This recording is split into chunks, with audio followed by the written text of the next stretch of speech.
9 News Mornings at 5 a.m. starts right now. Well, Sunday we saw a quick storm move through parts of the Denver metro area. It brought heavy rain and hail. Most residents saw pea-sized hail, but down south, residents in Colorado Springs saw larger size hail. Video captured the hail pummeling a backyard and blanketing the grass, almost appearing as snow. Now all is calm. Let's take a live look outside right now on your Monday morning. This is from our Horsetooth Reservoir camera up in Fort Collins. A beautiful start to your morning. Gorgeous sunrise. Bronco sunrise right there as we crank up the dial today back into the 90s. Thanks for joining us. I'm Corey Rose. And I'm Lawrence Cafidi filling in for Jordan Chavez. Let's send things on over to senior meteorologist Chris Bianchi. Chris, the Monday after a holiday weekend, how we doing? Hey, not bad at all. And by the way, we're off to kind of a nice and comfortably cool start to our Monday morning here. Part of the reason why some of those storms we were just talking about a second ago, that left behind in its wake a bit of a cooler air mass. We're seeing that right now along the I-25 corridor. 61, we did drop down to 57 for us overnight here, which again may feel a little cooler than where we've been over the last few mornings for us. Temperatures mostly the 50s, 60s, eastern plains. Look at 54, rain-cooled Lyman for us, Leadville at 41. So again, a bit of a crisp, at least for July standard start to our Monday. Live radar, still seeing one lingering storm out by Lamar, but that is going to be over in the next hour or so. Today we top out in the 90s for us, morning sun, afternoon clouds. Those temperatures will get up into the upper 80s for us by noon. And there's the risk for severe weather across the eastern plains, specifically as you head north and east of Fort Morgan. That could include a tornado risk. I'll have details on that coming up in my full forecast. Chris, thank you so much. Happy Monday, everyone. 5:01 is your time, and we do have our first crash of the morning, so we do have a traffic impact alert for those heading out the door. So you can see traffic right now is very light, but this is if you're heading southbound along I-25. Crews just arrived on scene within the last 30 seconds, which is why we're seeing that right lane partially blocked at the moment. So let's switch things over to our main maps, just so I can kind of show you where this is happening. You can see crews are actually leaving at the moment. So let's switch things over to our main maps, just so I can show you where it's happening. So it's between North Glen and Federal Heights. Again, that right lane was partially blocked. We just saw crews leave the scene, so we only have one car, it looks like, involved in this crash. But again, southbound I-25 at 84th Avenue. And I do have another traffic impact alert for those heading out the door. Just a quick heads up for anyone looking to drive on Colfax tonight. Colfax will be closed between Gaylord and York Street for construction work. So this is all part of the East Colfax Bus Rapid Transit project. Crews are going to be installing a bus station arch at York Street, so the road will be closed between 7 p.m. and 5 a.m. and the closure will also be in place next Monday as well. Thank you so much, Brianna. Law enforcement is asking for help finding someone who has escaped from police multiple times in the past 25 years. The FBI says Francisco Molina Neve first fled Colorado courtroom in 1999, right after a jury found him guilty in the brutal beating of his girlfriend. He's been dodging prison ever since, using fake identities and escaping multiple arrests after posting bond.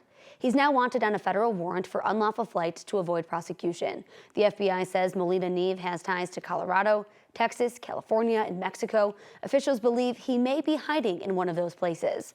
He posted $1 million bond back in 2007 and then fled from police for a third time. Now the FBI is stepping in again, posting him on a most wanted list.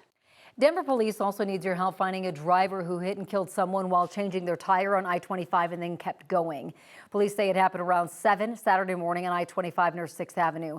They say the victim was changing their tire on the right shoulder when the driver hit them. The crash forced the southbound lanes to close for several hours. Those lanes have since reopened. Police are now looking for a black Toyota 4Runner. It has damage on the front passenger side. If you have any information on the crash, call Metro Denver Crime Stoppers. Their number is 720-913-7867. Traffic is one of those things that's really just hard to avoid on the 4th of July weekend, right? I-70 was packed over the holiday weekend. Some were able to make it to their destinations with no delays, others not so lucky. One woman says she got stuck in traffic both on her way and coming back from her trip to Utah. She says 2 separate vehicle fires brought travel to a complete stop. I think I'm done being in my car for a couple days, so really glad to be home and glad that we made it safely. You know, we made it out to Rangeley safely and we made it home safely, and I think that's the most important thing. Although we were inconvenienced by sitting in the car, we made it home, and that's what's really important. So really good to be home. Colorado State Patrol is asking drivers to be patient with increased traffic around the holidays to avoid accidents. The trial for a former Aurora dentist accused of killing his wife is up in the air after yet another twist in the case.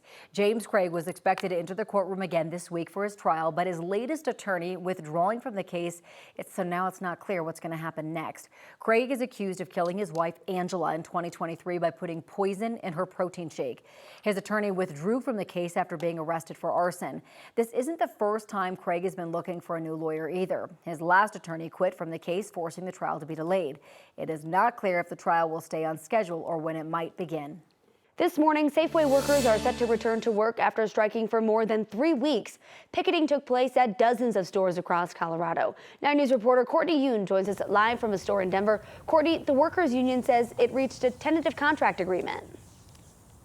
Yes, that's right, Lauren. Safeway employees ended their strike on Saturday, and they're required to return back to work today. The union that represents them, UFCW Local 7, posted to their Facebook page that they reached an all gains, no concessions agreement. Back on June 15th, the company and the union failed to come to an agreement. Union workers started striking 3 days later. For more than 3 weeks, Safeway workers picketed outside of stores across the state. Originally, only 7 locations were set to strike, but that expanded to 46 stores by the start of July. UFCW Local 7 says this bargaining update includes 45 tentative agreements. That includes fully funded health care with improved dental, vision, and life insurance benefits, as well as fully funded pension benefits, no cuts to retiree health care, wage increases, and new studies for staffing improvements, among other items. The union says there will also be, quote, no giveaways of bargaining unit work to gig companies like DoorDash.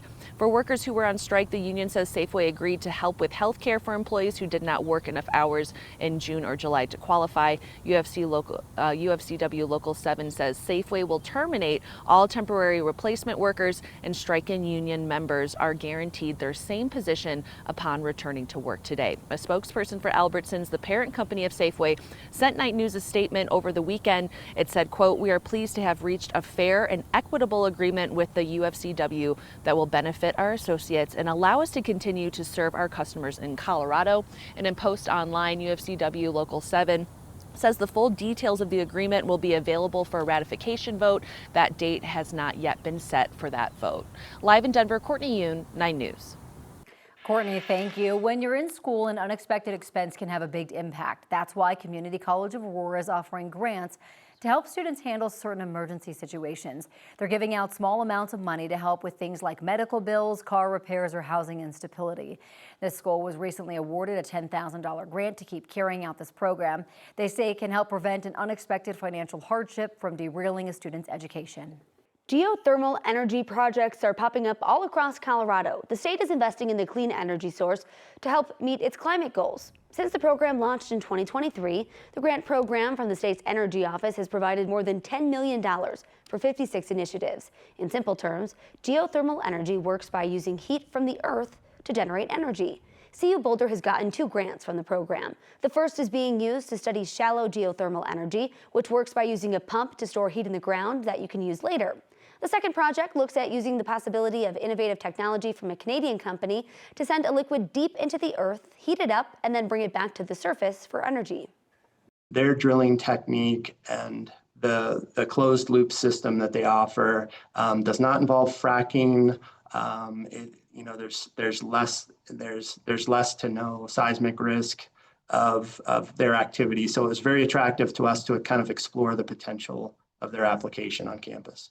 CU Boulder says a report on the study should be released by the end of this year. Colorado Mesa University is ahead of the game when it comes to geothermal energy. The campus uses shallow geothermal energy to heat and cool 16 connected buildings. Floodwaters are still a major threat in central Texas, and rescuers are racing against time.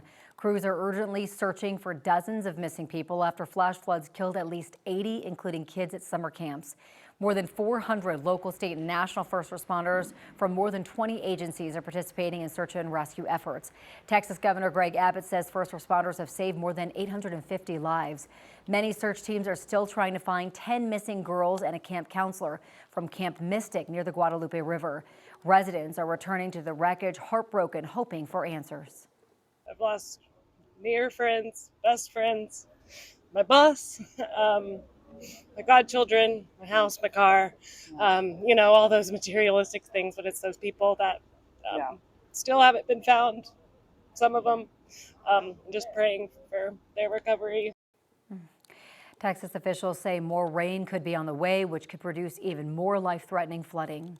President Trump announced he has signed a major disaster declaration for Kirk County. The declaration allows first responders to have access to the resources they need as they continue to work on search and recovery efforts.